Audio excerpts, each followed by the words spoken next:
Halos sa lumpulong banwaneng mamasadang jeep in 55 anyos ay Arnold Kubakob. Pauli na ning kayang kapanintuna ngay ni, apayari no renganam ng anak, kabang balawos na nomang papagaral de nga dwapa. Anya naman ka numigagana kayay Kubakob, ngining malapit na yung April 30 deadline na ning Franchise Consolidation king Land Transportation Franchising and Regulatory Board o LTFRB. Metong yung rekisito yung consolidation na ning prangkisa, lalim na ning Public Utility Vehicles Modernization Program o PUVMP, ang mag-obliga ka rin driver ang makyabe ka rin transport cooperatives imbes ibalawas danamo in single ownership ang pang boundary system. Paglabo mo itong plangki sa bulimi, kay agis na kayo magkita mo siya ito bulimi, individual tang kain plangki sa sarili. Itong metong niyang plangki sa metong niyang magpakain. Kasi wala mo kinawag ganyan naman ng plangki sa sipa mo kan 30 years. Kapanto namin mamasada, bigla ka mawalang mamasada.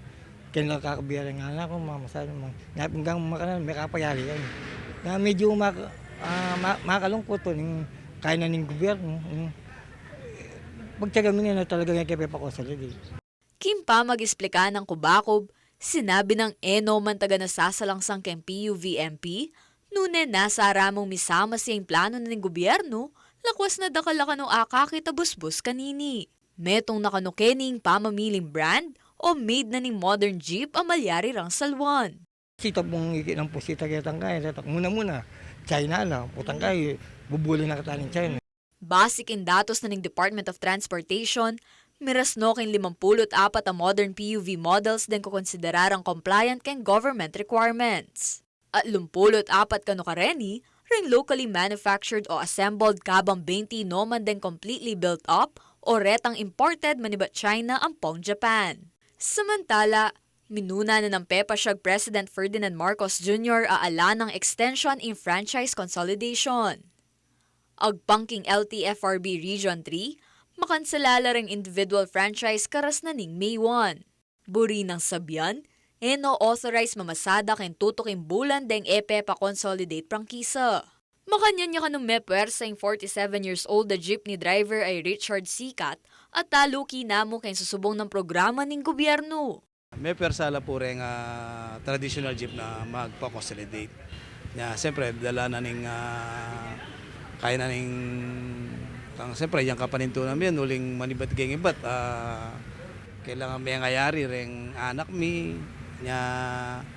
kitang programa na ng gobyerno, may balo nung bastating kaya kabil yan o nung apayari nila pa rin pamag-army kaya consolidation na yan. Pero kaya panakit ko, uling sobra kamal, kasi dati ko rin magobrag yung kumpanya, ning compare may kitang sweldo ang kamo, magsilbi may pangabi ang pamilya.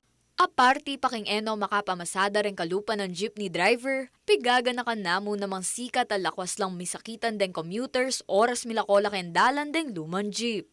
Lungkot ko rin, siyempre, uling nung makapamasada dito, ingkutang po ito, milag yung i-accommodate dito ang kain, den commuter.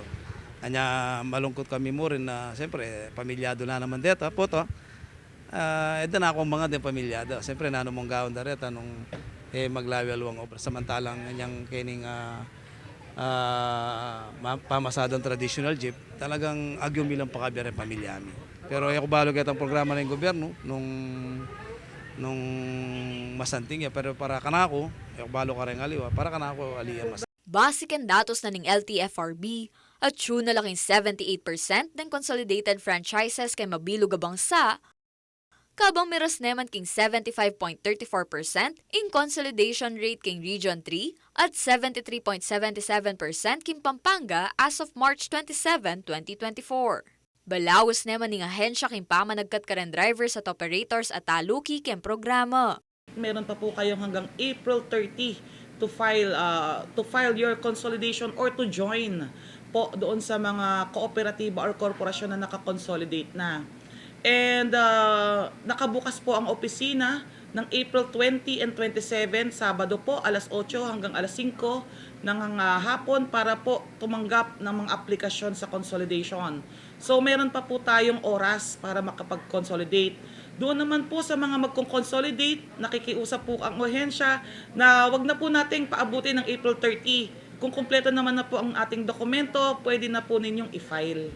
Kaya Bayliana Kanilaw, ako po yung Kakain Talasuyo, Arlen Salonga, ating pusong makabalen.